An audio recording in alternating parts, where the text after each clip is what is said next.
My name is Captain Jeff Brester, B-R-E-S-T-E-R. I'm the investigative captain with the Greenbay Police Department. Saturday night around 6:30 p.m., we were dispatched to an address in the 1700 block of Western Avenue for a call of disturbance where somebody was injured.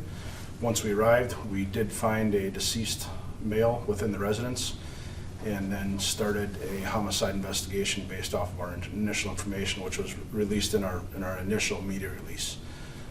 So other than the initial media release, I'm available to ask or to answer any questions that you may have related to the case. You're identifying the suspect?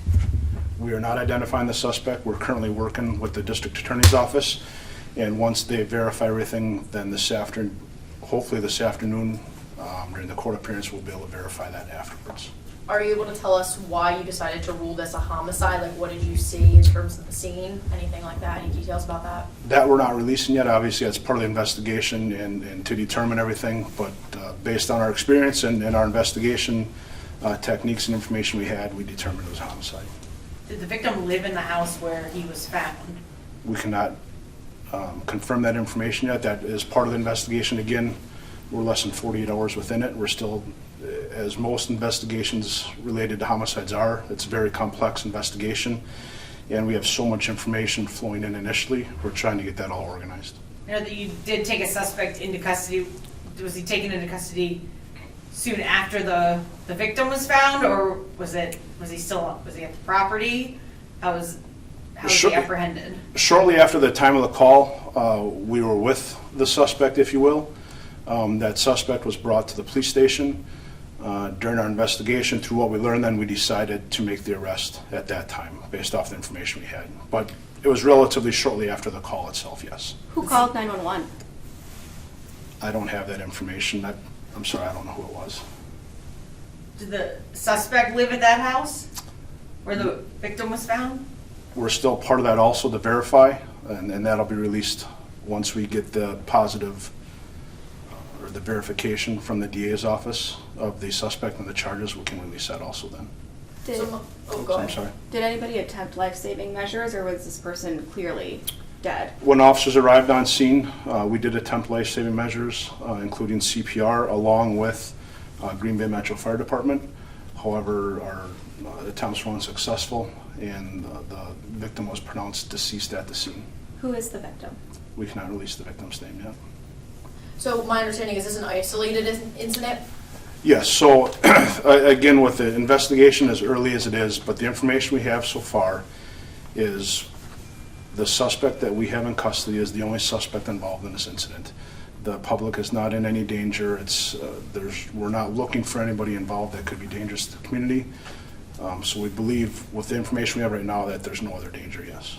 Was this suspect known to anyone? No, I'm not known to anybody, but known to police before?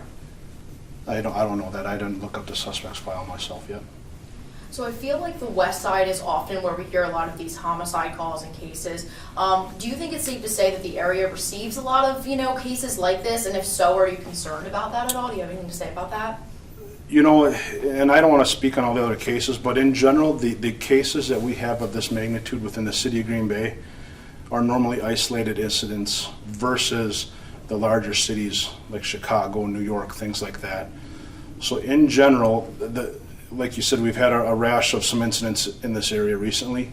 As far as we can tell, none of them are connected to each other, so it's not a string of robberies or burglaries or violent crime in that area. These isolated incidents involving these people just happen to happen in that area. It's not related to the area itself, if that makes sense. Yes. Do you have a motive or what the argument was about? Not yet. We're still doing our interviews to determine everything.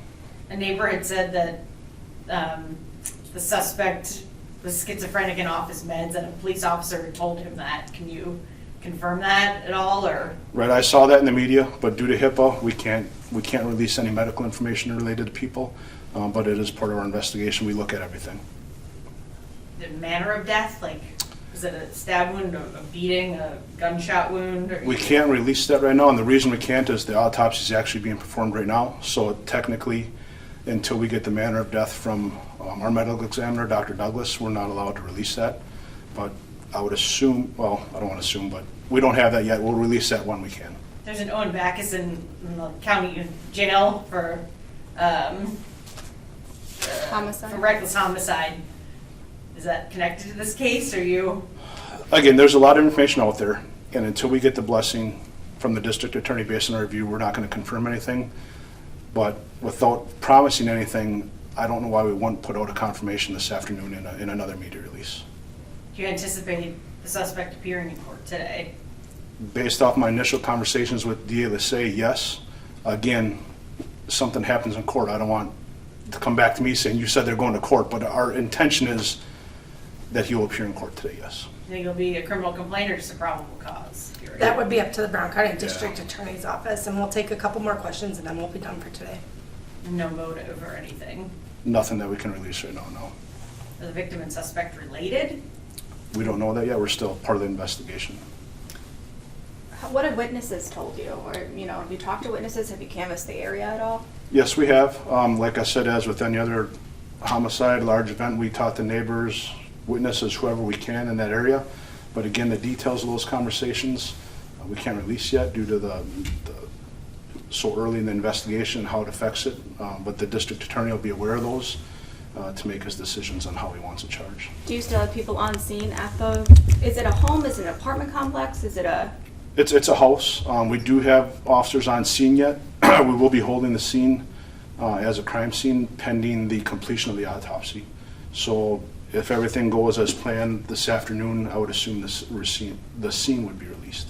Okay, that's all we have to release for now. We'll release more information as the investigation allows.